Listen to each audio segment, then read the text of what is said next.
Hi Preview! This is Frances and welcome to my home.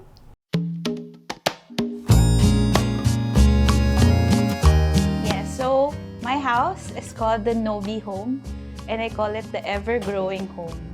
So by ever-growing, it means that, I want the space to adapt the way that I grow as a person. Now, there are fixed things now, but when it started, it was like empty and all are moving furnitures. It also means for me that parang I'm more grounded, more sure about myself. Kaya my house also has places that are fixed already. When it comes to the design aesthetic, before I used to call it the Team Puti, Team Kahoy aesthetic. That's how I started. But as more people subscribe to that kind of aesthetic, I feel like I want Nobi home to still be uniquely Frances. How I do that is to add colors, but they're still on the pastel, muted colors. So now the aesthetic, I don't know what to call it, but it's inspired by K-dramas, definitely. So Asian, contemporary, with a little kawaii from Japan. Whatever that's called, that's Nobi home. For the design process, when I reached out this time to an interior designer, I shared her pegs. So I got them from different places, screenshots from Korean vlogs, screenshots from K-dramas, Pinterest, and HomeBuddies, and hotels that I've stayed in before or have seen on the internet. So I created a mood board to show what are bits and pieces that I want to see in the house. There are also requirements for me. Say, I like my bed on the floor, things like that. I've designed a mirror, so it has to have a space. So it's all based on my taste and my lifestyle. So in the render, you won't see that it's curved.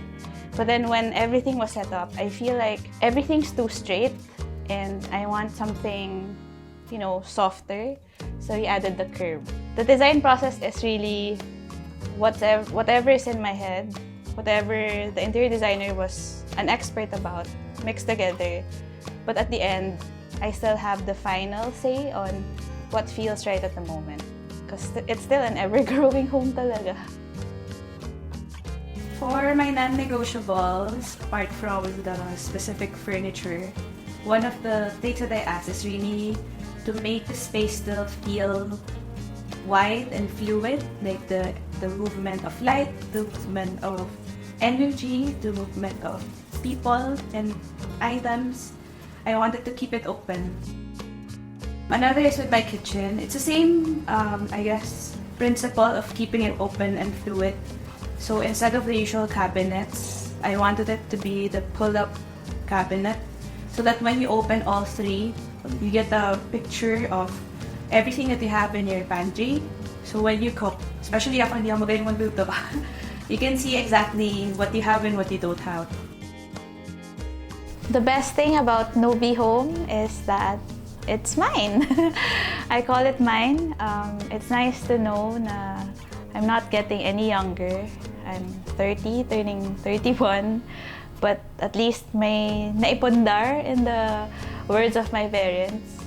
It's nice that I can come home to a space na parang it's the fruit of all the things that I've been imagining, all my hard work.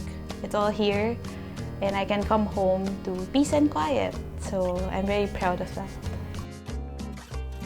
I guess the first tip that I will always say is try to write down what are your fixed structures and what are your moving pieces. You don't want everything to be moving because baka malito ka rin with your space because you'll keep on changing it over and over and never ka matatapos.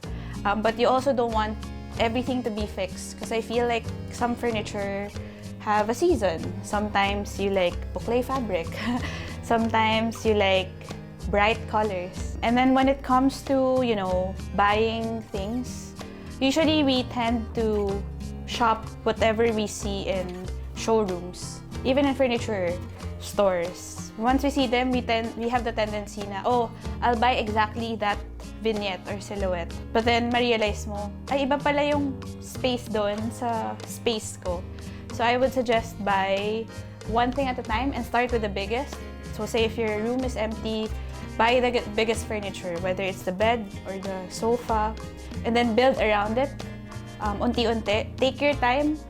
You don't want to impulse buy everything and then realize, ay, ayoko pala nito, diba? It's hard to overspend, and also it's hard to take out something that's already inside. Oh my God, my favorite home buddies budol, I guess, is TV. It's a Samsung Serif, also my Samsung Bespoke. So those are the two parang aesthetic finds. I know they're on the pricier end, but if on the cheaper end, air fryer. Ang dami ng pinagdaanan ng air fryer ko. Iba-ibang version. I have the all-in-one type, meron yung tray type. Now I have the glass type. So nag-evolve lang siya. Hello mga kapitbahay! I hope you enjoyed this episode of Preview Pad.